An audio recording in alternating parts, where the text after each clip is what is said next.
Oyo! Oyo! Songa! Ay, ay,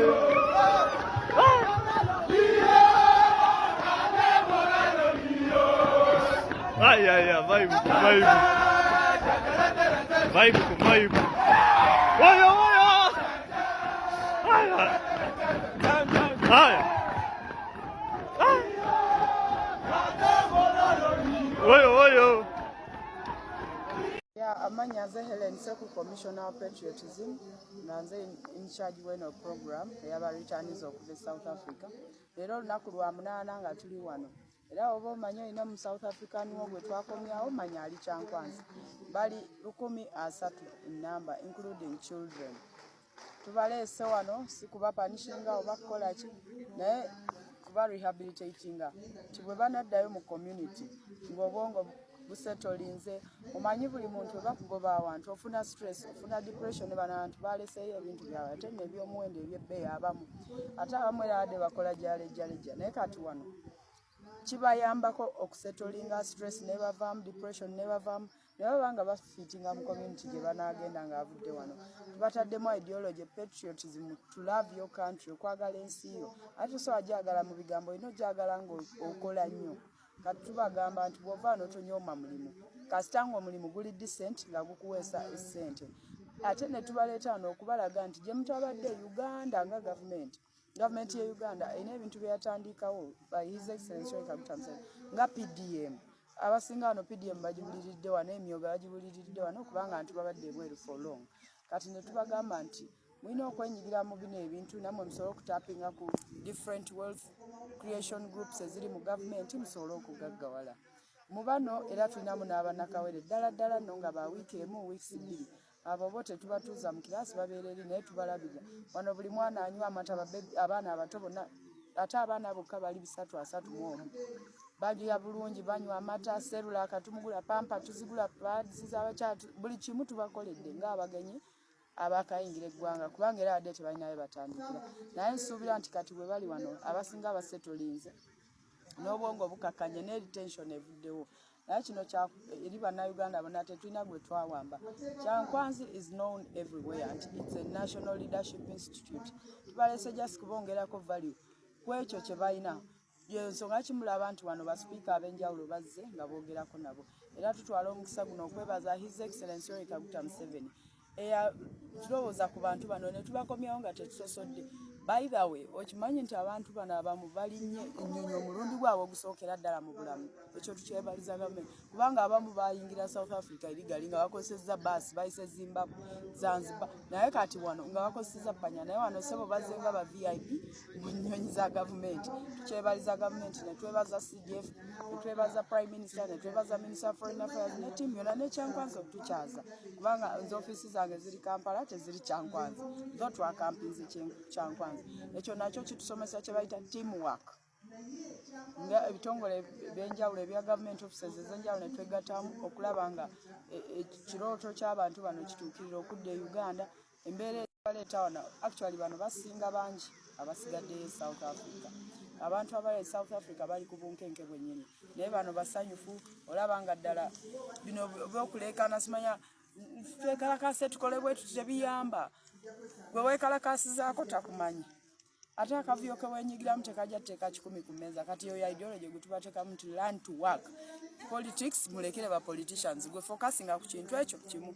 Gwe oba olaba ng'okosa erinnya lyange okunvuma kikuweesa katto, weeyongere ng'onvuma. Naye oba olaba nga tekikulina kola ebyo ebikuweesa 10 ku mmeeza n'oyongera value mu bulamu bwo, community yo ne family yo ne Uganda at large. Commissioner, abantu bano bo mubazo batereeza bongo kati buli steady ne kati ziri families gye bagenda.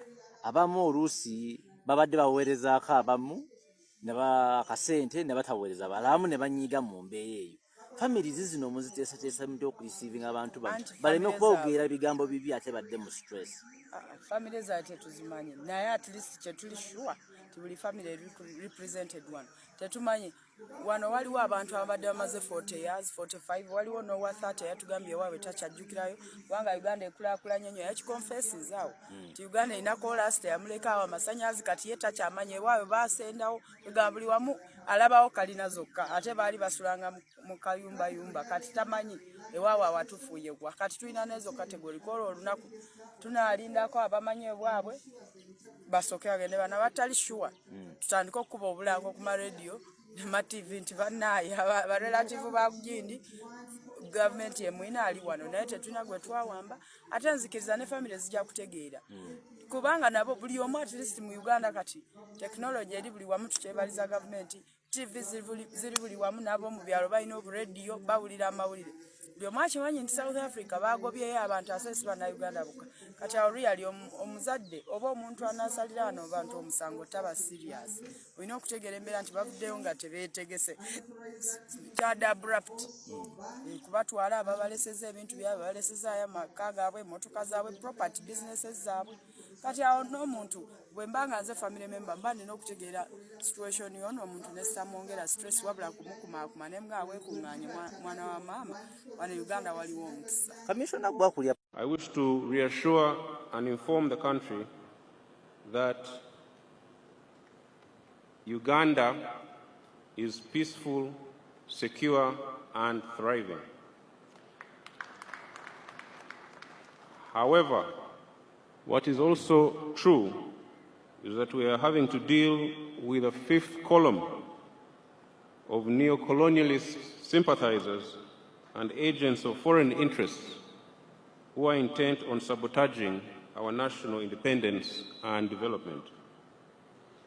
Your Excellency and fellow citizens, we are very aware of the insidious machinations of negative elements against our country, but the good news is that we will not permit their shenanigans. We, for instance, can no longer afford the widespread public malaise over systemic corruption and poor service delivery in our country. We cannot and shall not tolerate agents of foreign interests who work secretly to weaken the country's progress.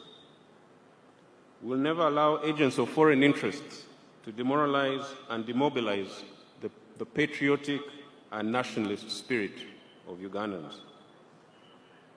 Your Excellency, furthermore, we shall not allow foreign interests to determine our national narrative.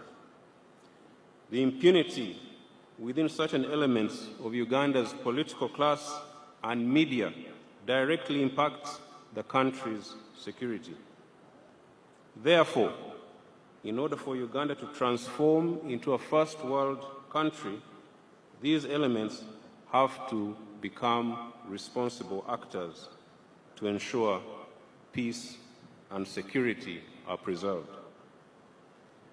The UPDF and the interagency architecture are committed to establishing a holistic national security infrastructure, including acting against wrong elements within the political and media class.